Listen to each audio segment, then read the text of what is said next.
Most people see $130 million total investment as a standard real estate play. For the global elite, a property like this is something entirely different, a legacy hedge. Right now, we are looking at the $85 million foundation of that hedge. A compromise where the restless static of 2026 Wi-Fi collides with a low, tectonic frequency, the deep, heavy sound of 500-year-old settling oak. The algorithm loves contrast, but humans love confession, so let me begin with one. I didn't come here just to show you a Tudor mansion.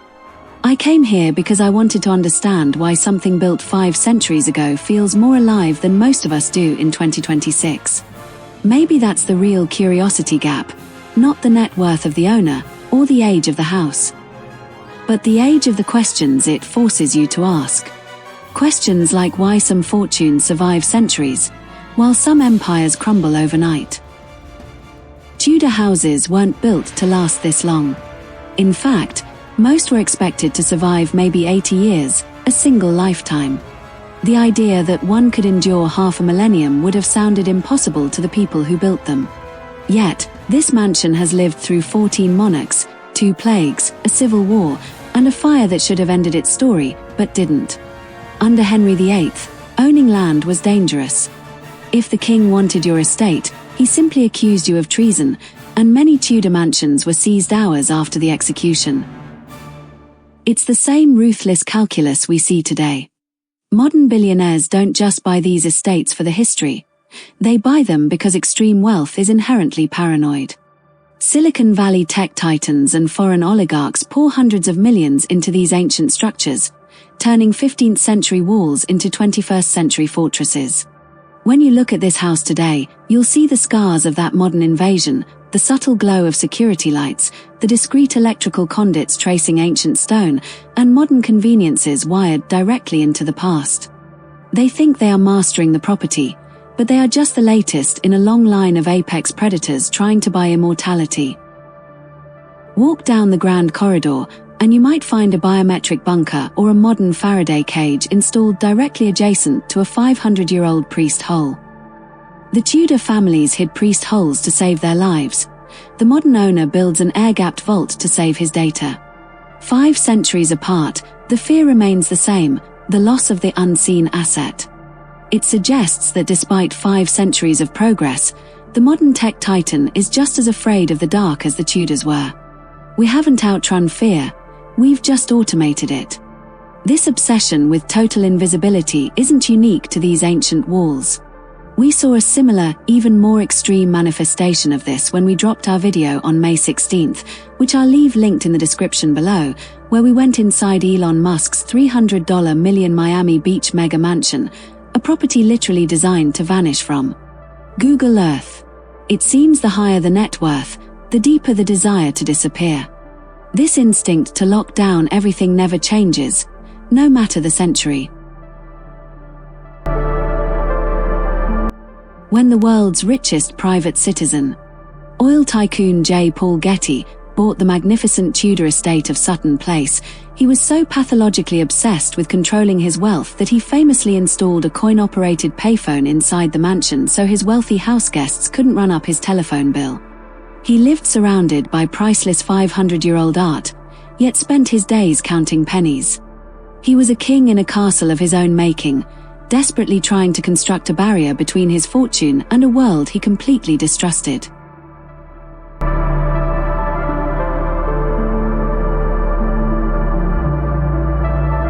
Some Tudor estates even kept mourning rooms, spaces where bodies were laid for days because families believed the soul lingered before moving on. Imagine how many final breaths these walls have witnessed. In the very room where the Tudors used to lay out their dead to let the soul linger, the modern billionaire has installed a $150,000 cryotherapy chamber and hyperbaric oxygen tanks to stop his own aging. The room hasn't changed its core purpose. It's still a space where humans try to negotiate with mortality, using modern biohacking to combat ancient fears. The reason why it survived is the reason you're still here, listening, leaning in. Because somewhere inside this house is a truth you already feel, a truth about endurance, ambition, contradiction, and the relentless drive behind every historic legacy. Tudor builders often left hidden marks, tiny carved symbols meant to ward off evil spirits, because they believed fear could seep through walls. Today, we're going to open that door, see exactly how a modern titan has reimagined it, and explore what it takes to protect an empire. Walk out of the grand corridor, down a flight of hand-carved stone stairs, and the 15th century abruptly collides with the 21st. This is where the true modern paradox of richest billionaires' homes reveals itself, breaking the historical spell to remind us of the sheer power of modern capital. Today, the estate is owned by a prominent tech venture capitalist who purchased the property for an estimated $85 million. Before pouring an additional $45 million into an underground excavation that the local Heritage Council tried for 3 years to block. While this Tudor estate represents the ultimate legacy hedge of the past. If you want to see what modern dominance looks like on the most expensive street in the country, you need to check out the video we posted on May 2nd, which I'll also leave in the description. It's our tour of this $373 million Chelsea home on London's Billionaires Row. It's the evolution of the same ruthless ambition we're standing in right now. Beneath the formal Tudor gardens. This massive physical footprint serves as a counterweight to volatile tech markets. By sinking $45 million purely into the earth, this venture capitalist isn't just expanding his square footage. He is converting volatile digital capital into the most permanent, inflation-proof anchor humanly possible. Beneath the formal Tudor gardens, where courtiers once whispered secrets to avoid Henry VIII's spies, lies this subterranean megabasement. It features an indoor swimming pool lined with dark Italian marble, a high-frequency trading desk wrapped in acoustics that mimic absolute silence, and a completely air-gapped private server room. The real flex here isn't the 500-year-old oak above. It's the fact that the owner uses 21st century capital to freeze 16th century time. It's the ultimate display of power. When you're so wealthy, you don't just buy a home, you buy the ability to stop time itself, running a digital empire from a fortress wrapped in silence. In this basement, you'll also find a wine cellar holding vintages that cost more than the average Tudor servant would earn in 10 lifetimes. Now, let us step back above ground, where the gravel crunches under your shoes as you approach the grand main entrance, not like you're walking toward a building, but like you're stepping into an unbroken chain of human power. The timber beams lean inward, as if the house is exhaling after holding its breath for centuries.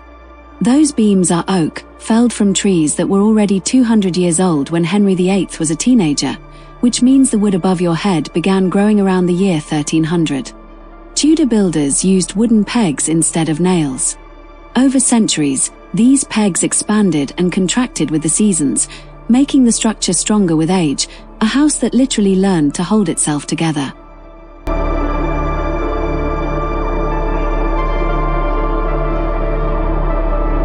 You don't just walk toward it, it pulls you in.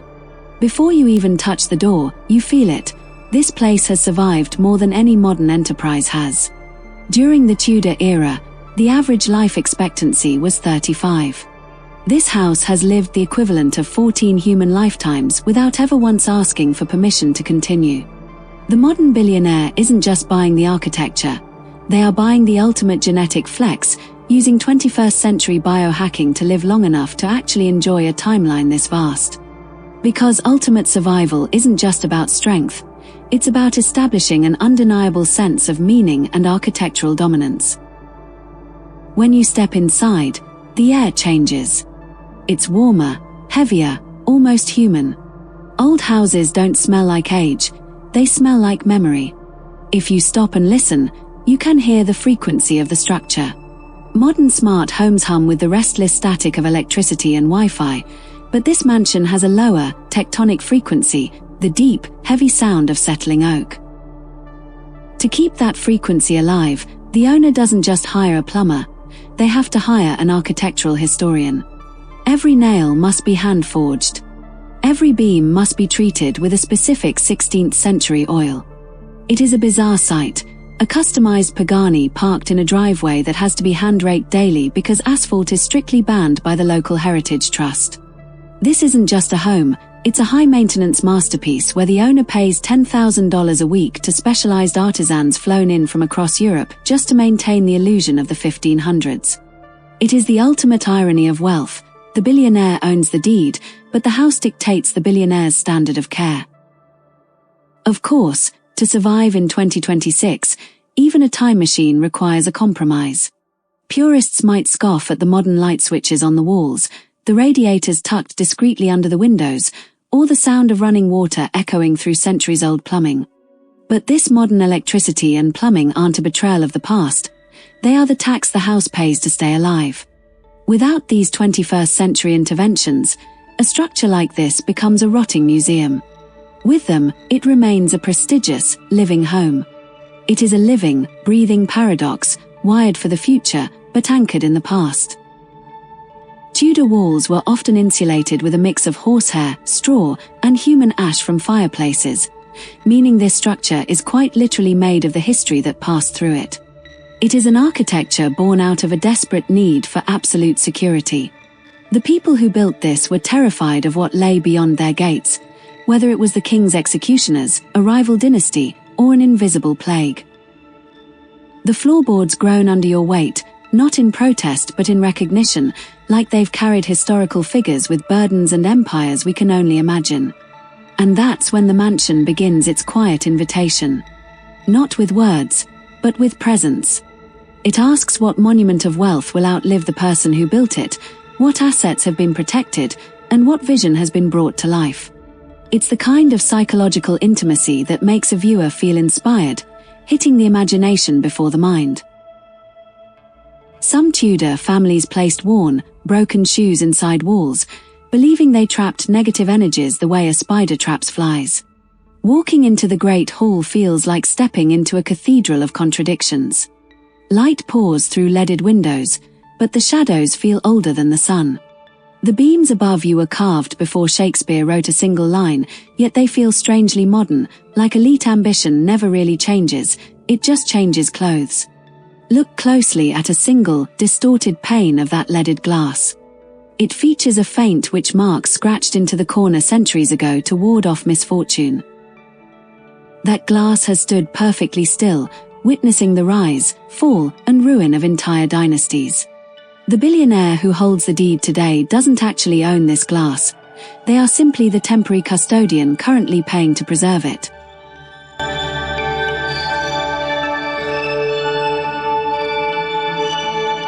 In Tudor society, owning a house like this wasn't just wealth, it was a declaration of survival.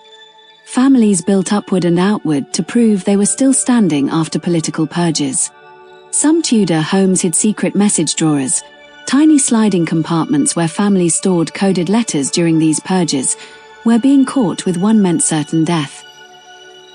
Upstairs, the historic state bedroom features a massive four-poster bed draped in silk, identical to the one occupied by Queen Elizabeth I during her royal progress in 1591. But look closely at the nightstand. Hidden behind a panel of ancient linen fold oak is a master control pad, a bespoke smart home interface that regulates everything from the ambient moisture of the air to protect the tapestries, to the infrared laser grids guarding the perimeter. The modern billionaire hasn't just bought a home, they've bought a shield against time. They use the same architecture that survived the English Civil War to protect their own digital empire. It makes you realize that the ultimate luxury in 2026 isn't a penthouse in New York or a villa in Dubai.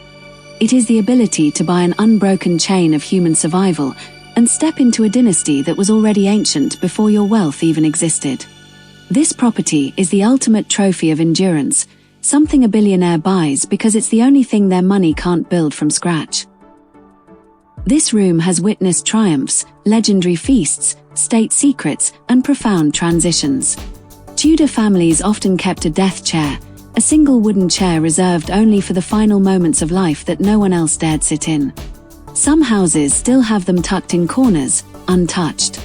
It has held the weight of generations who believed their lives were the center of the universe.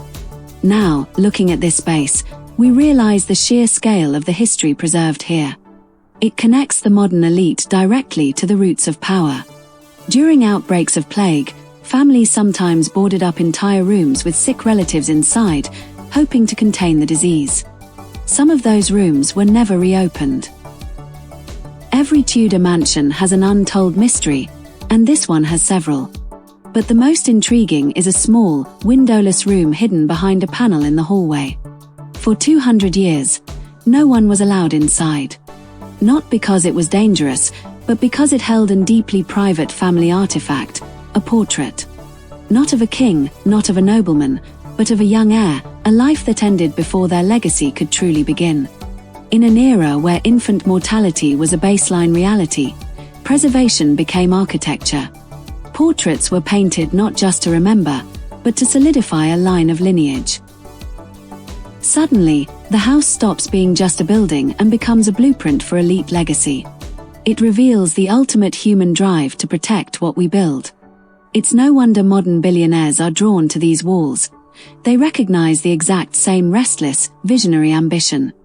But standing here, the illusion of ownership shatters for everyone. Tudor folklore even warned that mirrors could hold fragments of the soul, which is why many old houses kept them covered after a death to stop the spirit from getting trapped. In 1734, a fire tore through the West Wing. It should have destroyed everything, but it didn't, because the servants formed a human chain to save the house. They passed buckets of water hand to hand, hour after hour, until the flames surrendered. Records show that during these fires, staff were trained to rescue a specific asset first. Not the gold, but the family's papers of lineage, the documents proving their identity and right to rule. Status and legacy mattered more than raw currency. They weren't just saving a building, they were saving an identity. Because when an elite family loses the place that holds their history, they lose the foundation of their power. It makes you wonder what the current tech titan thinks when they look at those saved lineages. Because the paradox of the world's richest billionaires' homes is that you can buy the history, but you can never truly buy the original bloodline.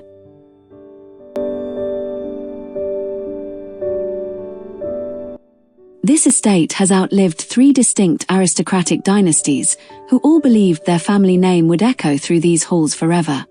They carved their family crests into the stone mantles, only for those crests to be seamlessly integrated or built over by the next apex predator to buy the deed. Today, the modern venture capitalist throws exclusive, ultra-private networking galas in the very same gallery where Tudor lords once toasted to their own permanence. Guests arrive in customized hypercars, flashing carbon fiber keys where horse-drawn carriages once rattled against the stone. They drink $500,000 champagne under the indifferent gaze of oil portraits depicting people who once held absolute power over the realm. The modern elite come here to escape the digital noise of the world they created. It is a stunning display of capital, but the house plays a longer game.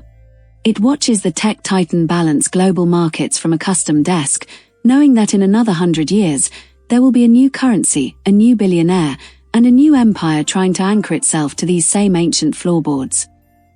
Today, the mansion stands magnificent. Not as a relic of the past, but as a monument to permanence. It has outlived every person who ever loved it, feared it, or tried to control it. Tudor mansions often changed hands dynamically through shifts in political power. Some owners didn't leave by choice. One Tudor law allowed the crown to confiscate a home if even a single family member was suspected of disloyalty, causing entire bloodlines to hand over their keys overnight. The house remembers what empires tried to forget. And yet it still feels undeniably alive, because true architecture isn't just about surviving time, it's about commanding respect. This house has one purpose left: to remind us of the incredible heights of human ambition and what it means to build an unforgettable legacy. When you step back outside, the luxury feels different, grander, more intentional, and deeply inspiring.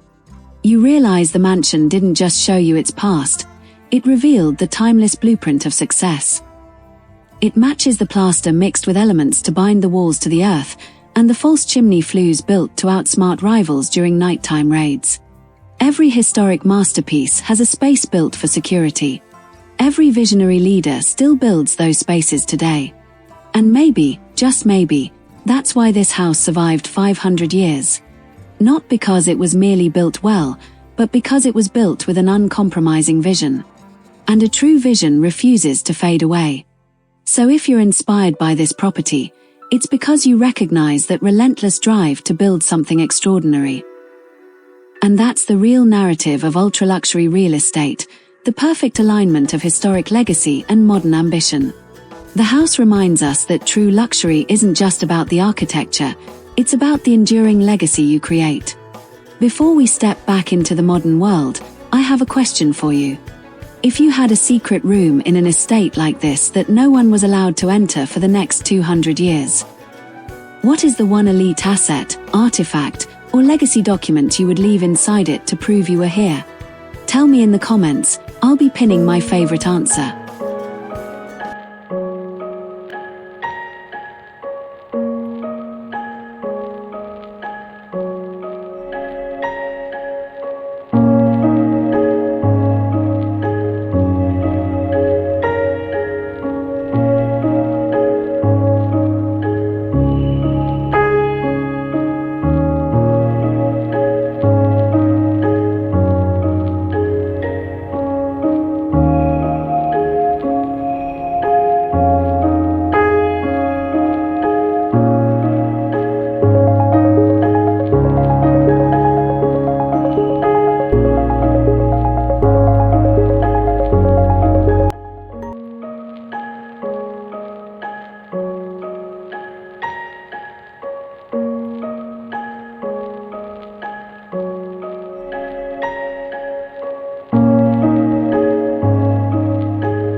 At Richest Billionaires Homes, we believe every brick tells a story of a life well lived.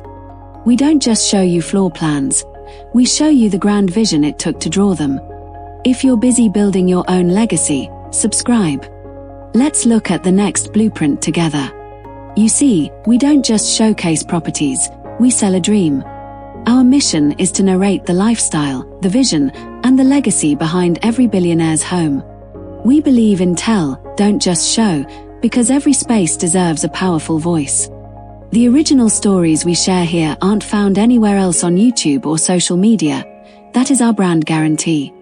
These scripts are crafted by real people to inspire, captivate, and elevate your imagination.